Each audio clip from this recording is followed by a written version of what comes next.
नमस्कार दोस्तों, स्वागत है आप सभी का हमारे चैनल पौराणिक लोक पर। राधे राधे। हरे कृष्णा। प्रिय मित्रों, आप सभी को पुण्य फलदायिनी अपरा एकादशी की हार्दिक शुभकामनाएं। मनुष्य को जीवन के सभी प्रकार के दुख और कष्टों से मुक्त कराने वाली तिथि यानी कि एकादशी तिथि सनातन धर्म में बहुत ही महत्वपूर्ण मानी जाती है और इसी प्रकार से एक वर्ष में पड़ने वाली 24 एकादशी तिथियों में से एक है अपरा एकादशी।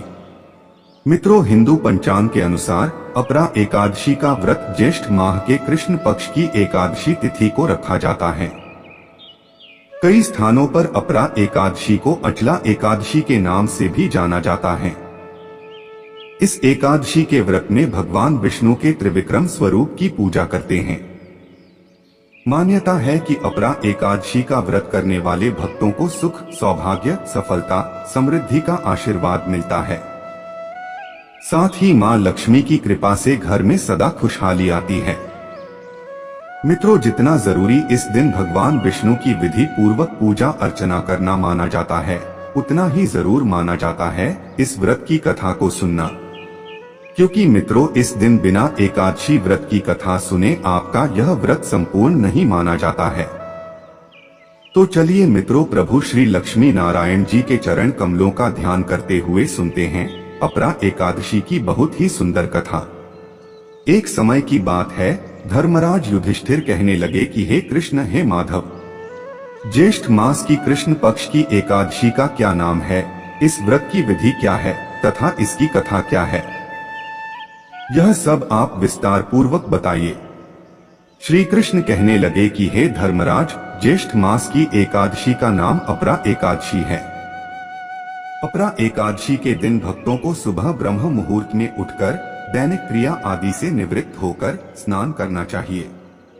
इसके बाद घर के मंदिर में दीप प्रज्वलित करें और मेरे स्वरूप यानी कि भगवान विष्णु का गंगा जल से अभिषेक करें। भगवान विष्णु को पुष्प और तुलसी दल अर्पित करें, श्रद्धा पूर्वक आरती करें, भगवान को भोग लगाएं और साथ ही माता लक्ष्मी की पूजा करें और अंत में कथा का श्रवण जरूर करें। पूजा अर्चना संपन्न होने के बाद घर परिवार में प्रसाद का वितरण करें। हे राजन, यह थी अपरा एकादशी व्रत की पूजा विधि। अब मैं आपसे इस व्रत की कथा कहता हूँ। आप इस कथा को प्रसन्न चित्त होकर सुने और कथा को पूरा सुने, क्योंकि राजन आधा अधूरा ज्ञान किसी काम का नहीं होता।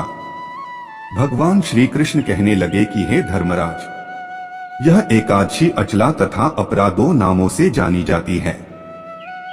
पुराणों के अनुसार ज्येष्ठ मास के कृष्ण पक्ष की एकादशी अपरा एकादशी है, क्योंकि यह एकादशी मनुष्यों को अपार धन देने वाली है, इसलिए इसे अपरा एकादशी कहा जाता है। जो मनुष्य इस दिन पूरी सच्ची श्रद्धा के साथ व्रत करते हैं, वे संसार में धन, संपत्ति, ख्याति और प्रसिद्धि को प्राप्त करते हैं।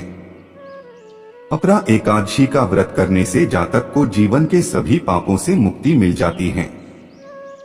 हे राजन, जो फल तीनों पुष्कर में कार्तिक पूर्णिमा को स्नान करने से या गंगा तट पर पितरों को पिंडदान करने से प्राप्त होता है, वही अपरा एकादशी का व्रत करने से प्राप्त होता है। अतः मनुष्य को अपने पापों कर्म को जीवन से समाप्त करने के लिए, सुख समृद्धि प्राप्त करने के लिए इस व्रत को अवश्य करना चाहिए। हे राजन, इस व्रत की प्रचलित कथा के अनुसार प्राचीन काल में महिध्वज नामक एक धर्मात्मा राजा था, जो कि पिता समान अपनी प्रजा का पालन पोषण करता था। उसका छोटा भाई था वज्रध्वज। वज्रध्वज बड़ा ही क्रूर, अधर्मी तथा अन्यायी था।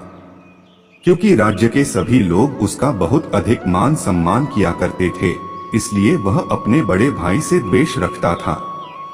इसी द्वेष के कारण उस पापी ने एक दिन रात्रि में अपने बड़े भाई की हत्या करने की योजना बनाई। जब महिध्वज पूरे दिन प्रजा को सेवा करने के बाद अपने कक्ष में सो रहा था, तो वज्रध्वज ने उसके कक्ष में जाकर छल पूर्वक उसकी हत्या कर दी। जब उसे ये एहसास हुआ कि अब वो पकड़ा जाएगा और उसे दंड दिया जाएगा, तो उसने रात में ही राजा की देह को वहां से हटाने का निर्णय लिया, ताकि किसी को इस बात का पता न चले कि राजा की मृत्यु हो चुकी है और सब लोग यही सोचे कि राजा किसी चिंता के कारण अपना राजपाट छोड़कर चले गए हैं। अपना पाप छुपाने के लिए वज्रध्वज ने, उस दुष्ट ने अपने भाई की देह को रात में ही एक जंगल में एक पीपल के पेड़ के नीचे गाड़ दिया। इस प्रकार की राजा की अकाल मृत्यु होने के कारण महिध्वज प्रेतात्मा बन गया और आत्मा के रूप में उसी पीपल पर रहने लगा। अपने भाई के इस कृत्य से क्रोधित होने के कारण प्रेत रूपी राजा उस पीपल के पेड़ पर अनेक उत्पात करने लगा। जो भी राहगीर उस पीपल के पेड़ के पास से गुजरता, राजा की आत्मा उसे बहुत कष्ट देती और वहां से भागा देती। इस प्रकार से सभी राज्य वालों ने उस पीपल के निकट से गुजरना छोड़ दिया। एक दिन अचानक अति ज्ञानी ऋषि धौमेशी उसी पीपल के वृक्ष के निकट से गुजरे। जब राजा ने उन्हें भी परेशान करना शुरू किया तो उन्होंने अपनी शक्ति से राजा के उस प्रेत को देखा और अपने तपोबल से उसके साथ अतीत में उसके साथ हुए सभी कृत्य को जान लिया। इस प्रकार से ऋषि ने प्रेत रूपी राजा के उत्पात का कारण समझा। ऋषि ने प्रसन्न होकर उस प्रेत को पीपल के पेड़ से उतारा तथा परलोक विद्या का उपदेश दिया। पर राजा ने ऋषि से कहा कि हे मुनिवर, अकाल मृत्यु के कारण मैं एक प्रेत बन गया हूँ, मैं स्वयं इस योनि मुक्ति नहीं पा सकता हूँ। कृपया करके आप ही मेरी मुक्ति का कोई उपाय बताएं। ऋषि ने कहा, हे राजन, इस प्रेत योनि से मुक्ति का केवल एक ही उपाय है, वो है अपरा एकादशी का व्रत। राजा बोला, हे ऋषिवर, मैं प्रेत हूँ और मैं यह व्रत नहीं कर सकता हूँ।